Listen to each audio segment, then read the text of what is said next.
What's going on YouTube? It's your boy ATM back again with another video. And in today's video, I kind of wanted to discuss, as you see within the title, how social media makes you feel behind, even when it comes to being successful. And don't mind me, I'm going to be looking down because I took a couple notes for the topics that I'm going to have edited in the video. And I wanted to say that this has been one of the main things since social media has been booming for the past, I would say, 15 years, 15 to 20 years.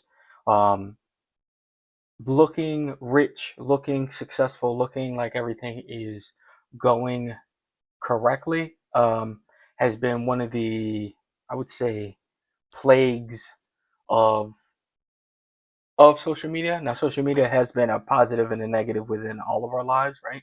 The positives can be that it helps pass time or you're entertained. It can be something that you can utilize to be a producer instead of a consumer. The cons can be that your attention span can be shortened. That it can take away from the connections of people around you, right? And it also can affect children if children are on it too long, and people in themselves. And um, there's so many different, obviously, pros and cons to social media itself, right? So the first topic I would talk about is the fake wealth online. I know a lot of us see it when we see videos of 22-year-olds or people like myself that are 30 and they're living extremely lavish lifestyles, or they're going um, trips every 3 to 4 weeks, or you'll see women promoting it on Instagram, uh, Instagram as they call them, Instagram models or influencers, right? And you'll see so many of them flaunting bags, or you'll have the celebrities flaunting, money, or rappers or rock stars or whatever, right?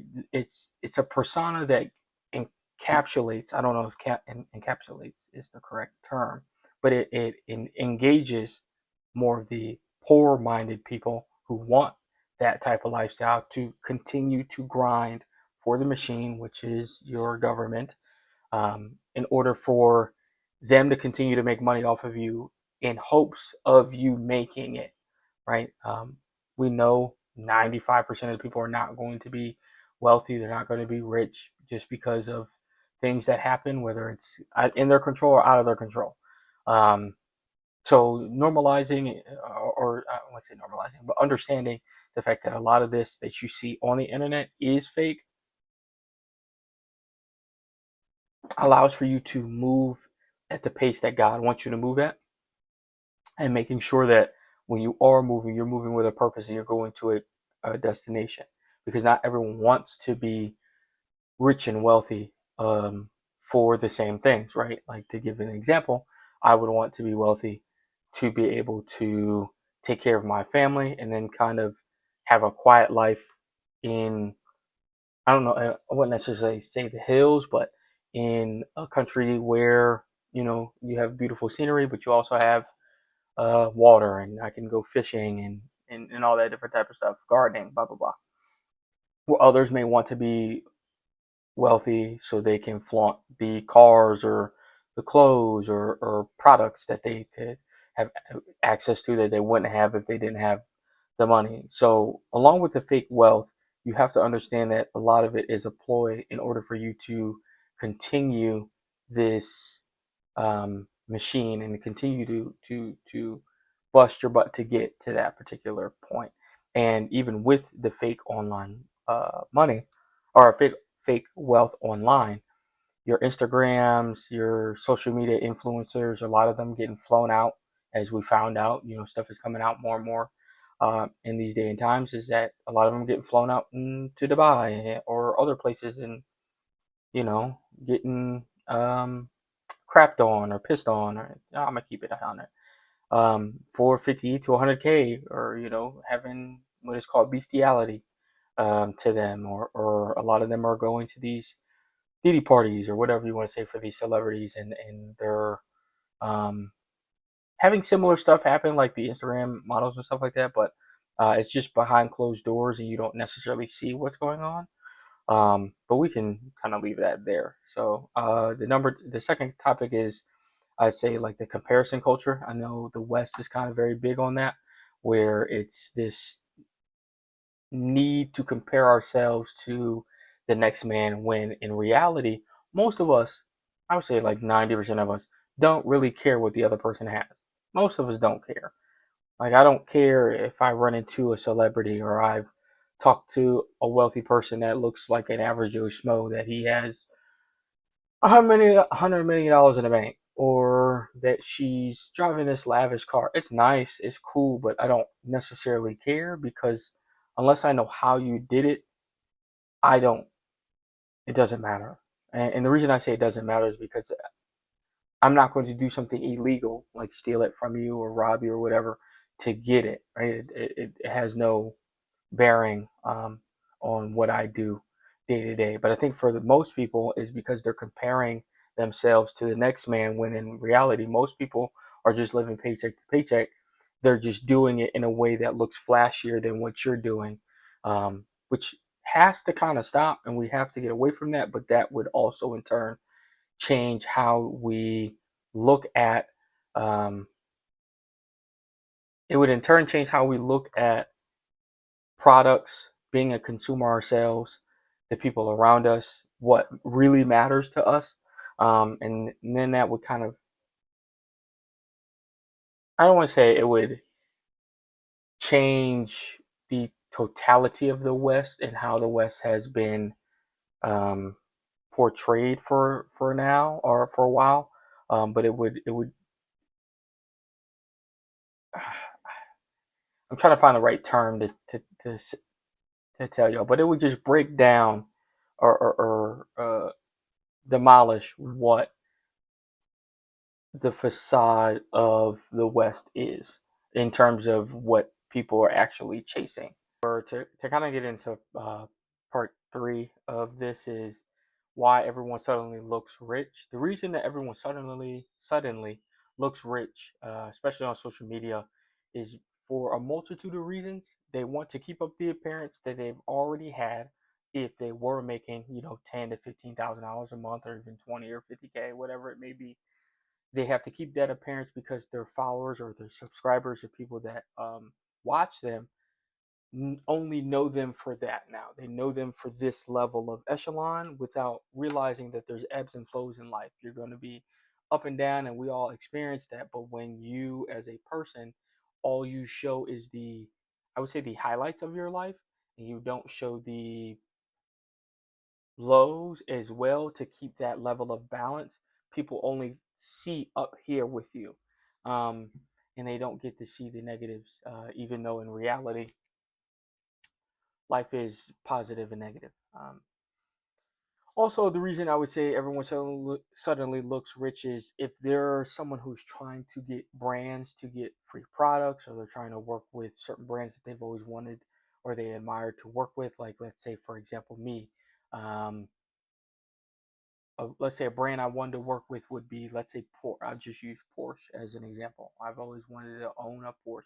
Not really, but let's just use that as the example, right? I always wanted to work with Porsche, and I finally have access to one. So I'm always promoting the brand, and I'm, driving in it, talking about the specs, the interior, the exterior, what's under the hood, how it drives, miles per gallon, the acceleration, blah, blah, blah.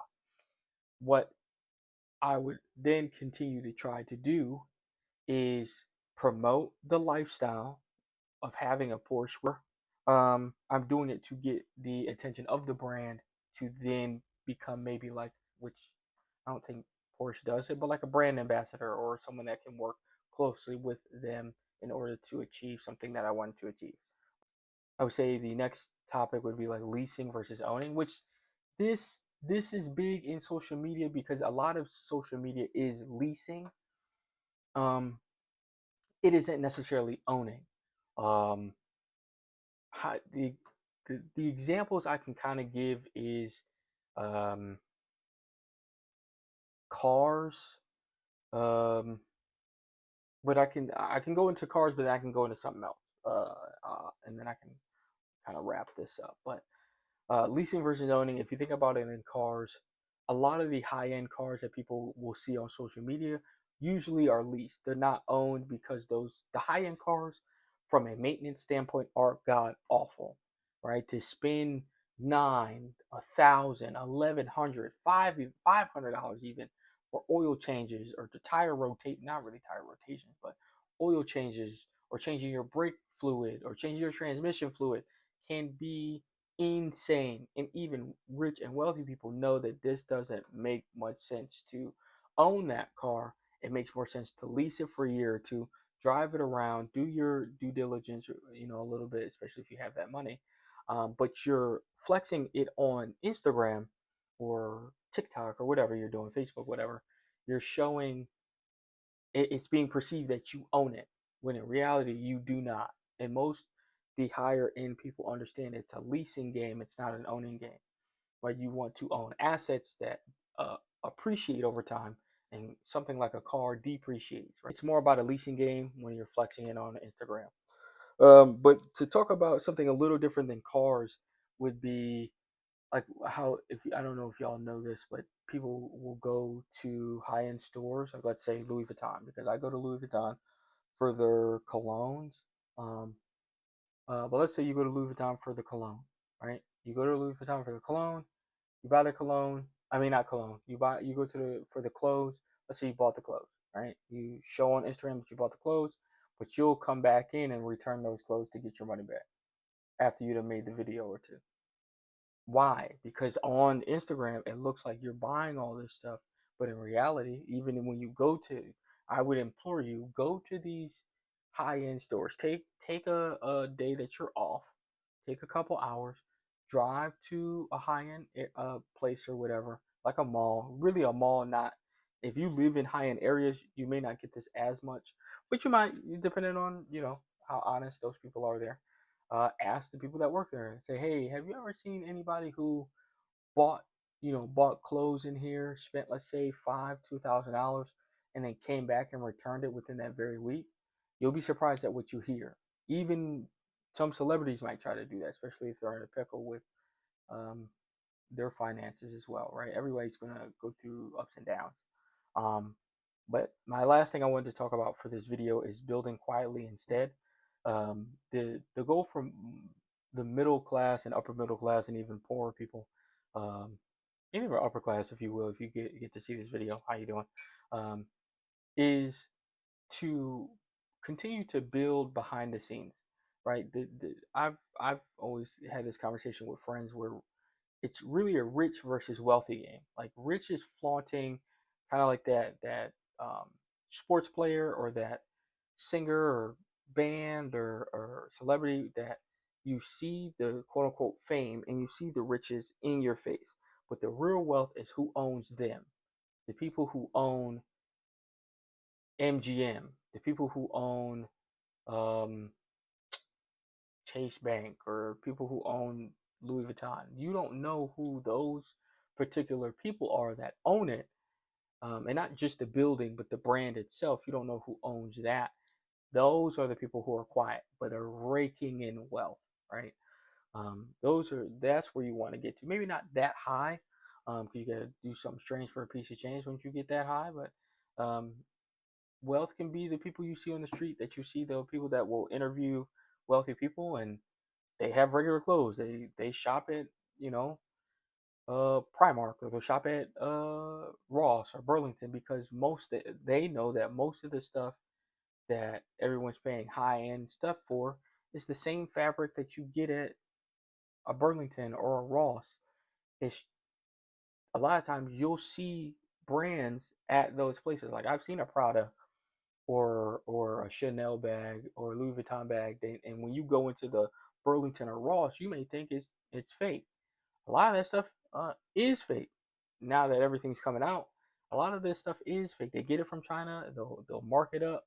They may change a little bit of the stitching, maybe not really.